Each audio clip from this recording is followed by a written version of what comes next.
Halo semua, perkenalkan kami dari kelompok 3. Kami di sini ingin membawakan video pembelajaran mengenai fungsi perencanaan dan pengambilan keputusan. Kami beranggotakan Apen Samusulahi, Minta Sihotang, Mutiara Rengganis, Nur Salimah, dan Novita Riazendato. Oke, tanpa membuang waktu, langsung saja kita masuk ke materinya. Apakah perencanaan itu? Robbins dan Coulter 2002 mendefinisikan perencanaan sebagai sebuah proses yang dimulai dari penetapan tujuan organisasi, menentukan strategi untuk pencapaian tujuan organisasi tersebut secara menyeluruh, serta merumuskan sistem perencanaan yang menyeluruh untuk mengintegrasikan dan mengoordinasikan seluruh pekerjaan organisasi hingga tercapainya tujuan organisasi. Perencanaan dapat dilihat dari 3 hal, yaitu proses, fungsi manajemen, dan pengambilan keputusan. Dari sisi proses, fungsi perencanaan adalah proses dasar yang digunakan untuk memilih tujuan dan menentukan bagaimana tujuan tersebut akan dicapai. Yang kedua, dari sisi fungsi manajemen, perencanaan adalah fungsi di mana pimpinan menggunakan pengaruh atas wewenangnya untuk menentukan atau mengubah tujuan dan kegiatan organisasi.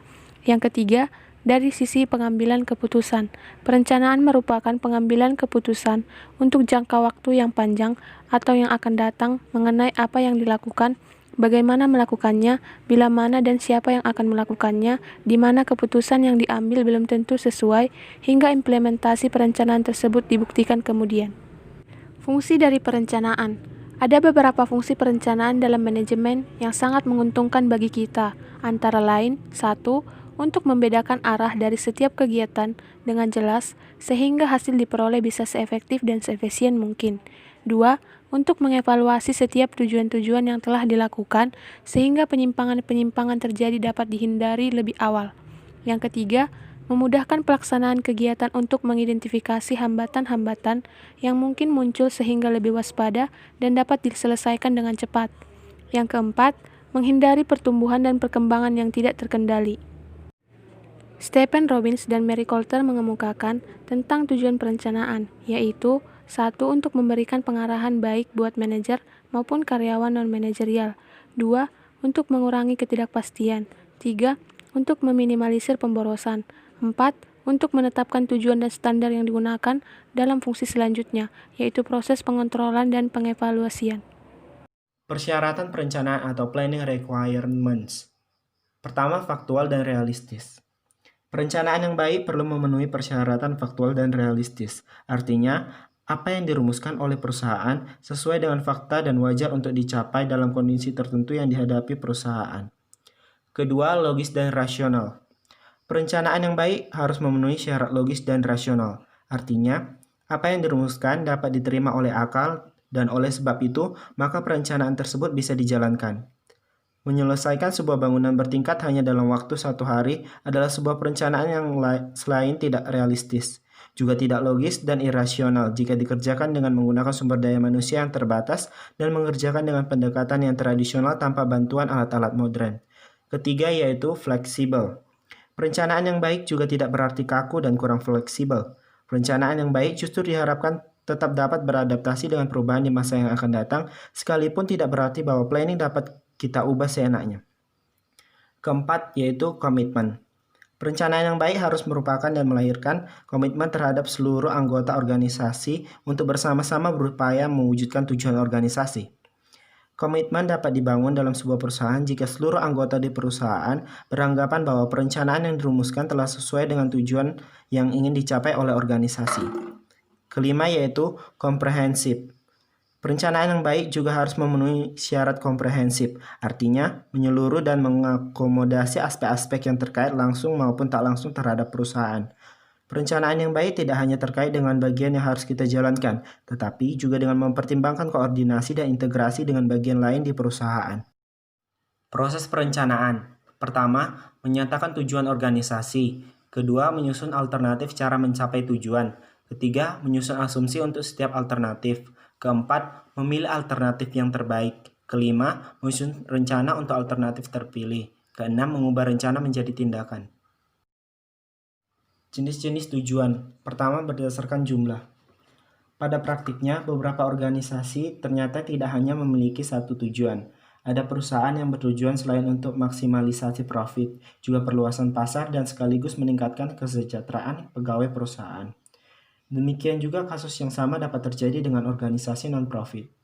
Dengan kenyataan ini, kadangkala organisasi memiliki tujuan yang banyak atau multiple goals. Sehingga dengan demikian, dari sisi jumlah tujuan yang ingin dicapai, ada yang dinamakan tujuan tunggal atau single goals, dan tujuan yang banyak atau multiple goals. Kedua, berdasarkan kejelasan. Dari sisi kejelasan, tujuan juga dapat dibedakan menjadi tujuan yang dinyatakan atau stated goals, dan tujuan yang aktual dan nyata atau real goals. Tujuan yang dinyatakan atau state goals adalah tujuan yang dinyatakan secara formal oleh sebuah organisasi kepada publik dan menjadi jaminan akan kejelasan perusahaan di mata publik. Sebagai contoh misalnya, untuk meningkatkan kepuasan pelanggan. Dengan adanya pernyataan ini, maka pelanggan akan dapat mengevaluasi apakah dalam kenyataannya perusahaan berhasil meningkatkan kepuasan pelanggan ataukah tidak. Adapun tujuan yang aktual dan nyata atau real goals adalah tujuan yang tidak dinyatakan pada publik akan tetapi secara aktual dan nyata berusaha dicapai oleh para anggota di dalam sebuah organisasi. Sebagai contohnya, meningkatkan intensif bagi karyawan yang berprestasi dalam kerjanya. Tujuan ini biasanya tidak dinyatakan kepada publik, akan tetapi disampaikan kepada anggota organisasi atau karyawan perusahaan. Wujud dari upaya pencapaian tujuan ini jelas, para karyawan akan berusaha untuk menunjukkan prestasi dalam kerjanya, karena ada tujuan yang ingin dicapai yaitu insentif. Bagaimana hubungan antar kedua tujuan ini? Kita dapat melihat kaitannya antara dua contoh tujuan di atas. Jika karyawan berprestasi dalam kerjanya, maka dia akan menampilkan kinerja yang terbaik dalam kegiatan perusahaan, termasuk pelayanan kepada pelanggan. Akibatnya, pelanggan akan lebih terperhatikan dan terpuaskan. Ketiga, berdasarkan keluasan dan waktu pencapaian. Dari segi keluasan dan waktu pencapaian, tujuan juga dapat dibedakan menjadi tiga, yaitu tujuan strategis atau strategic goals, tujuan taktis atau tactical goals, dan tujuan operasional atau operational goals. Tujuan strategis adalah tujuan yang ingin dicapai oleh perusahaan dalam jangka waktu yang relatif lama, biasanya antara 3 hingga 5 tahun atau juga lebih. Sebagai contoh, tujuan strategis adalah untuk menjadi market leader dalam bisnis makanan siap saji. Pencapaian tujuan ini jelas tidak dapat dicapai dalam hitungan hari, akan tetapi memerlukan waktu yang cukup lama. Tujuan taktis adalah tujuan yang ingin dicapai oleh perusahaan dalam jangka waktu menengah, relatif lebih singkat dari tujuan strategis. Biasanya pencapaian tujuan ini antara 1 hingga 3 tahun. Sebagai contoh dari tujuan taktis ini misalnya, meningkatkan pangsa pasar sebesar 30%.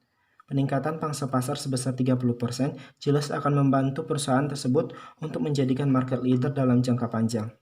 Di sini kita dapat melihat bahwa pencapaian tujuan strategis akan tercapai jika tujuan taktis juga tercapai.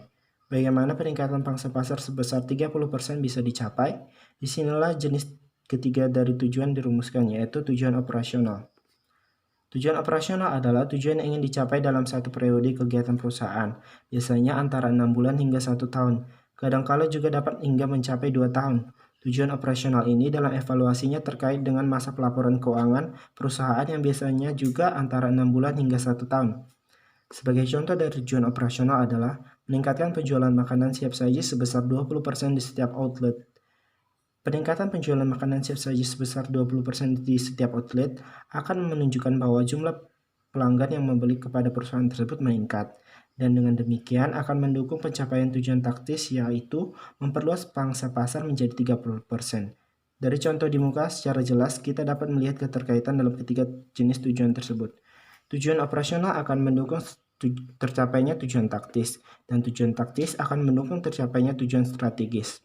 Tujuan strategis inilah yang kemudian menjadi indikator tercapainya tujuan organisasi secara keseluruhan. Jenis-jenis rencana. Pertama, berdasarkan kejelasan. Dari segi kejelasan, rencana dapat dibagi dua, yaitu rencana spesifik atau specific plans dan rencana direktif atau directional plans. Rencana spesifik adalah rencana yang rumusannya sudah jelas dan tidak memerlukan interpretasi. Sebagai contoh, manajer yang menetapkan adanya peningkatan pangsa pasar sebesar 30% barangkali akan membuat rencana yang sangat jelas seperti prosedur kerja yang spesifik, alokasi anggaran yang ketat, dan penjadwalan yang sudah jelas dan ketat.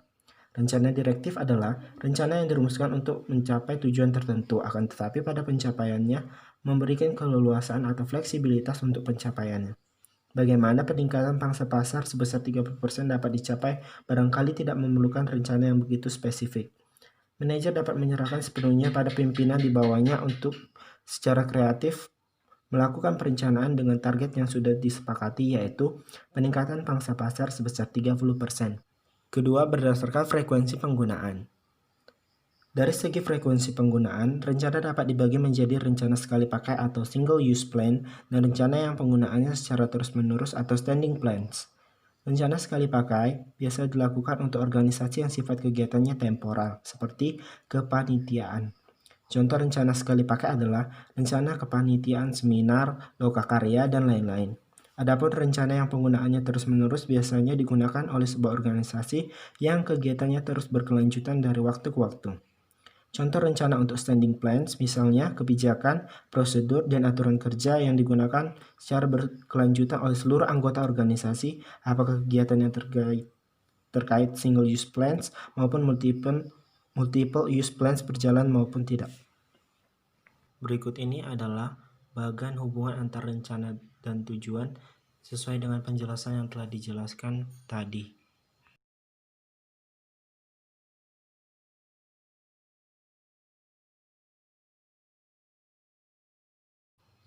Pendekatan dalam penetapan tujuan. Pertama, pendekatan tradisional atau traditional goal setting. Pendekatan tradisional dalam penetapan tujuan menjelaskan bahwa perumusan dan penetapan tujuan dilakukan oleh manajer tingkat puncak atau top level of management. Untuk kemudian, tujuan itu diturunkan lagi menjadi tujuan bagi manajer di tingkat bawahnya secara spesifik. Pendekatan ini oleh Robbins 2002 dinamakan dengan means and chain. Artinya, tujuan yang lebih tinggi atau higher level goals atau tujuan akhir atau ends terkait dengan tujuan di bawahnya. Dengan demikian, pencapaian tujuan di bawah akan sangat berarti atau means bagi pencapaian tujuan di atasnya. Kedua yaitu pendekatan manajemen by objective atau MBO. Dalam pendekatan yang menggunakan MBO ini, penentuan tujuan secara spesifik dirumuskan bersama antara pimpinan dan bawahan, dengan asumsi bahwa seringkali bawahan yang berada di lapangan lebih memahami apa yang semestinya dicapai daripada apa yang dipahami oleh atasannya. Selain tujuan dirumuskan secara bersama, pengawasan akan pencapaian tujuan juga dilakukan secara periodik secara bersama-sama. Pendekatan ini selain meminimalkan kesenjangan antara pimpinan dan bawahan dalam hal pekerjaan yang harus dilakukan, juga telah terbukti mampu memotivasi para pekerja dalam perusahaan, dikarenakan adanya penghargaan dan penerimaan sosial terhadap peran serta bawahan yang lebih tinggi dalam kegiatan perusahaan. Kekuatan dan kelemahan MBO. Kekuatan. Pertama, MBO melakukan integrasi fungsi perencanaan dan pengawasan ke dalam suatu sistem yang rasional dalam manajemen. Kedua, MBO mendorong organisasi untuk menentukan tujuan dari tingkatan atas hingga tingkatan bawah dari manajemen. Ketiga, MBO memfokuskan pada hasil akhir daripada niat yang baik maupun faktor personal. Keempat, MBO mendorong adanya manajemen diri dan komitmen dari setiap orang melalui partisipasi pada setiap angkatan manajemen dalam penentuan tujuan. Kelemahan. Pertama, MBO dianggap terlalu menyederhanakan kegiatan dengan berusaha untuk menyelesaikan segala sesuatu. Kedua, MBO secara cepat akan ditolak oleh manajer yang memiliki gaya otoriter dan oleh mereka yang menerapkan birokrasi yang tidak fleksibel dan ketat. Ketiga, MBO memerlukan banyak waktu dan usaha dalam implementasinya. Keempat, MBO dapat menjadi tantangan bagi manajer yang kurang memiliki kualifikasi yang baik. Beberapa alat bantu perencanaan. Pertama, ada bagan arus atau flowchart. Contoh bagan arus atau flowchart dapat dilihat pada slide. Flowchart tersebut menggambarkan proses rencana membaca buku yang dapat dipilih antara meminjam buku atau melakukan pembelian buku terlebih dahulu. Melalui bagan ini, dengan mudah kita bisa mengamati kejadian-kejadian yang berkesinambungan dari saat kita memulai pekerjaan atau rencana hingga rencana terrealisasi. Pada praktiknya, bagan ini dapat dikembangkan lebih lanjut ataupun juga disederhanakan, tergantung kepada jenis dan jumlah kegiatan yang akan dilakukan. Bagi yang akan mendalami sistem informasi manajemen, maka pendekatan flowchart ini akan lebih diperdalam lagi dalam teori tersebut. Alat bantu perencanaan kedua yaitu Gantt atau Gantt chart. Contohnya dapat dilihat pada gambar yang tersedia di slide.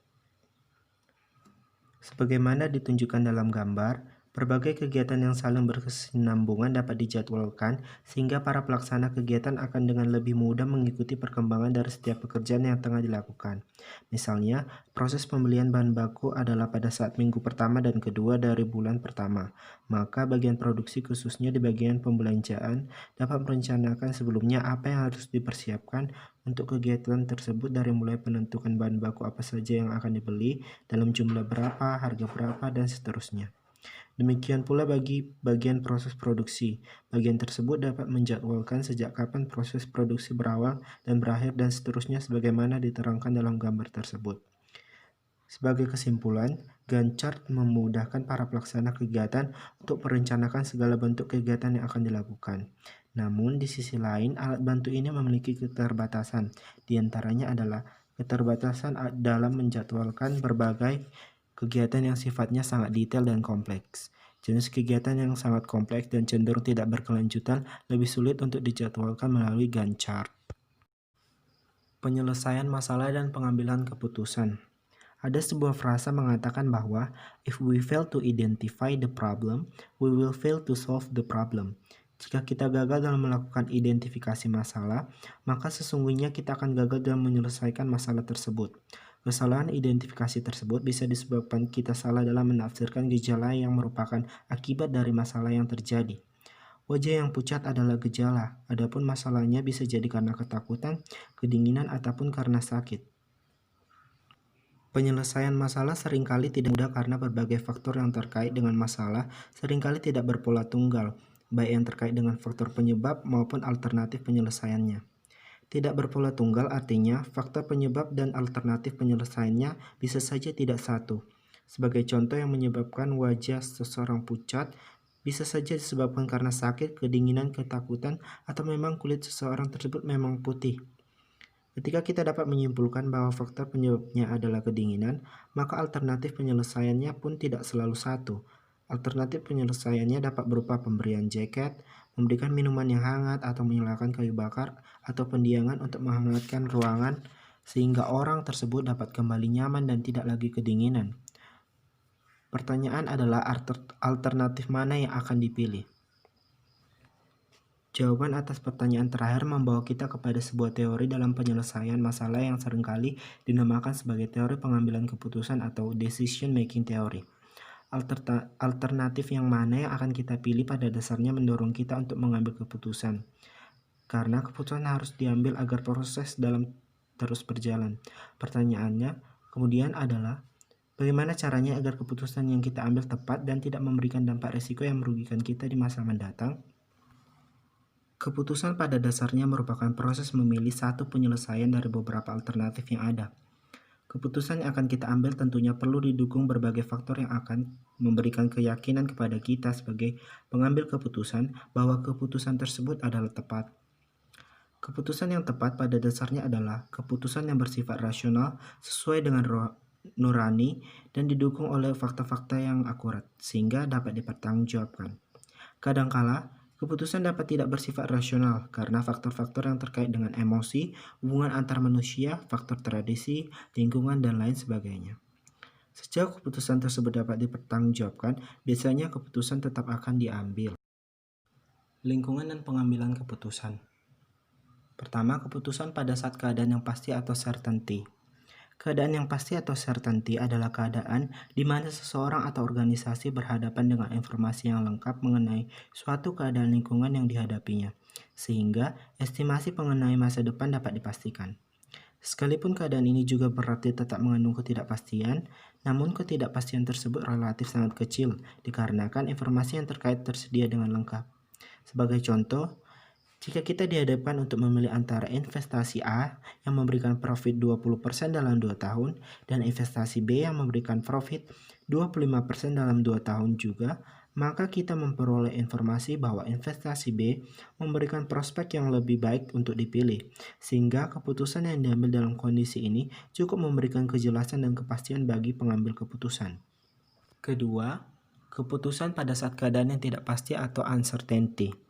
Keadaan yang tidak pasti atau uncertainty adalah keadaan di mana seseorang atau sebuah organisasi berhadapan dengan informasi yang tidak lengkap, atau seseorang atau sebuah organisasi tersebut tidak memiliki informasi mengenai masalah yang dihadapi. Dalam situasi seperti ini, pengambil keputusan tidak tahu persis apa yang akan terjadi di masa yang akan datang, bahkan untuk memperkirakannya sekalipun. Sebagai contoh, Perusahaan A yang telah lama berbisnis kerajinan rotan di daerah pariwisata bermaksud untuk menawarkan produk baru berupa baju kaos yang berlogo daerah pariwisata tersebut. Perusahaan A tidak tahu persis apakah produk yang akan ditawarkannya tersebut akan memberikan profit yang lebih baik, sama, atau justru lebih buruk jika dibandingkan bisnis kerajinan rotan yang telah lama dijalaninya tersebut. Kecenderungan konsumen belum dapat dipastikan apakah mereka akan menyukai ataupun tidak. Dalam hal ini, keputusan diambil sangat bergantung kepada pengambil keputusan itu sendiri, apakah dirinya akan berposisi sebagai seorang pengambil risiko atau risk taker, atau cenderung penghindar risiko atau risk averser. Bisa jadi harga yang akan ditawarkan perusahaan tersebut dapat menjadi faktor penentu tanggapan konsumen, atau juga bisa karena desain yang ditawarkan. Yang jelas, keputusan dalam kondisi seperti ini sangat bergantung kepada pertimbangan dari pengambil keputusan itu sendiri. Pada saat ini tampaknya faktor intuisi atau pengalaman akan lebih banyak membantu daripada faktor keilmuan dan informasi. Yang ketiga yaitu keputusan pada saat keadaan mengandung risiko atau risky condition. Keadaan yang mengandung risiko atau risky condition adalah keadaan di mana seseorang atau organisasi berhadapan dengan informasi yang dimiliki, namun relatif tidak lengkap jika dibandingkan dengan keadaan yang pasti, namun relatif memadai jika dibandingkan dengan keadaan yang tidak pasti.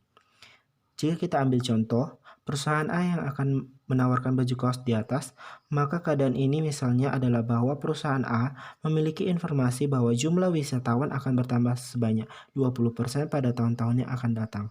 Berdasarkan informasi ini, pengambil keputusan walaupun tidak tahu pasti apakah para wisatawan akan membeli baju kaos yang ditawarkannya, namun dapat berharap banyak dari kemungkinan peningkatan jumlah wisatawan yang akan datang. Sama seperti keputusan pada saat tidak pasti, pengambil keputusan juga akan terbagi menjadi dua, yaitu pengambil risiko atau risk taker, ataupun penghindar risiko atau risk averser. Proses pengambilan keputusan. Sekalipun tidak mudah untuk mengambil keputusan dalam berbagai kondisi yang dihadapi, tetapi keputusan tetap harus diambil dalam setiap kegiatan yang dilakukan organisasi, terutama dalam organisasi bisnis.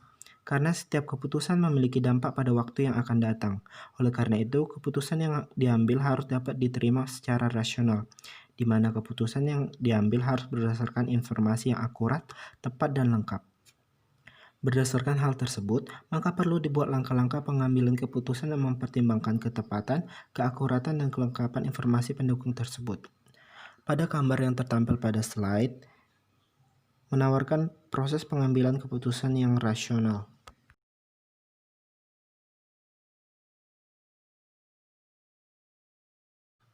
Keterbatasan dalam pengambilan keputusan. Sekalipun keputusan yang diambil dalam setiap masalah yang dihadapi selalu diupayakan melalui proses seleksi yang cukup ketat dan sistematis, sebagaimana telah diterangkan di muka. Akan tetapi, berbagai keputusan yang diambil bukan berarti tidak memiliki kelemahan. Bahkan dapat dikatakan dalam berbagai kasus memiliki banyak keterbatasan. Di antara beberapa keterbatasan tersebut, sebagaimana diterangkan oleh Williams 2000 adalah yang terkait dengan kesalahan umum dalam pengambilan keputusan, keterbatasan rasionalitas, dan risiko dari faktor lingkungan. Secara sistematis, keterbatasan dalam pengambilan keputusan tersebut ditunjukkan pada gambar yang tersedia di slide. Kesalahan umum dalam pengambilan keputusan. Salah satu keterbatasan dalam pengambilan keputusan yang rasional adalah diakibatkan oleh kesalahan umum yang biasa terjadi yang biasa dikenal sebagai bias. Bias ini dapat disebabkan karena pengambil keputusan terlalu melakukan generalisasi atas situasi yang dihadapi, atau mungkin juga disebabkan oleh faktor emosi yang terlibat dan sebagainya. Sebagai contoh, perusahaan A merekrut Adi yang merupakan lulusan Universitas Adiguna. Setelah beberapa lama ternyata Adi tidak memberikan kinerja yang baik di perusahaan A. Akhirnya, manajer perusahaan A memutuskan untuk tidak lagi mengambil para lulusan dari Universitas Adiguna. Keputusan ini cenderung bias karena tidak setiap lulusan dari Universitas Adiguna memberikan kinerja yang buruk sebagaimana yang Adi tunjukkan, karena Adi belum tentu mewakili seluruh Universitas Adiguna. Keterbatasan rasionalitas. Faktor rasio memiliki berbagai keterbatasan ketika apa yang mungkin dapat diperoleh dan dimiliki oleh pengambil keputusan tidak sejalan dengan kemampuan dari pengambilan keputusan itu sendiri. Di antara faktor penyebab keterbatasan rasionalitas adalah: pertama, sumber daya yang terbatas. Keterbatasan sumber daya yang dimiliki oleh perusahaan dapat menyebabkan keputusan yang diambil walaupun rasional tidak dapat dijalankan. Keterbatasan ini dapat berupa keterbatasan keuangan, fasilitas perusahaan, dan lain sebagainya. Kedua, kelebihan informasi. Informasi sangat membantu dalam pengambilan keputusan, tetapi informasi yang berlebih seringkali justru menyulitkan para pengambil keputusan untuk menentukan alternatif penyelesaian masalah. Oleh karena itu, pengambil keputusan dituntut untuk dapat memilah dan memilih informasi-informasi yang benar relevan dengan keputusan yang akan diambil. Ketiga, keterbatasan ingatan. Sudah menjadi salah satu faktor alamiah dalam diri manusia, termasuk pengambil keputusan, bahwa kita tidak dapat benar-benar mengingat keseluruhan dari apa-apa yang pernah kita dapatkan maupun kita lakukan. Akibat ini, maka kadangkala keputusan yang diambil bisa jadi tidak tepat karena disebabkan oleh hal ini. Keempat, yaitu masalah keahlian. Sekalipun informasi kita miliki, sumber daya yang dimiliki memungkinkan, akan tetapi faktor keahlian juga sangat menentukan. Sebagaimana telah diterangkan dalam bab-bab awal bahwa salah satu keahlian yang harus dimiliki oleh seorang manajer adalah keahlian untuk mengambil keputusan. Jika keputusan terkait dengan bisnis, akan tetapi pengambil keputusan tidak memiliki keahlian yang memadai dan juga miskin pengalaman dalam dunia bisnis, bisa jadi keputusan yang diambil akan keliru dan tidak tepat. Memperbaiki keputusan. Pertama, penggunaan aturan terhadap alternatif keputusan, kriteria prioritas dan kriteria minimum. Pertama, kriteria prioritas. Setiap alternatif keputusan akan disusun berdasarkan tingkat prioritasnya, dari prioritas tertinggi hingga terendah, sehingga keputusan yang akan diambil paling tidak memenuhi syarat prioritas untuk dilakukan. Sebagai contoh, ketika kita akan menentukan lokasi investasi, maka ada beberapa kriteria yang perlu dipertimbangkan, misalnya fasilitas air dan listrik, transportasi, jarak dari pemasok, dan lain-lain. Setiap alternatif lokasi investasi akan kita klasifikasikan berdasarkan kriteria-kriteria berikut.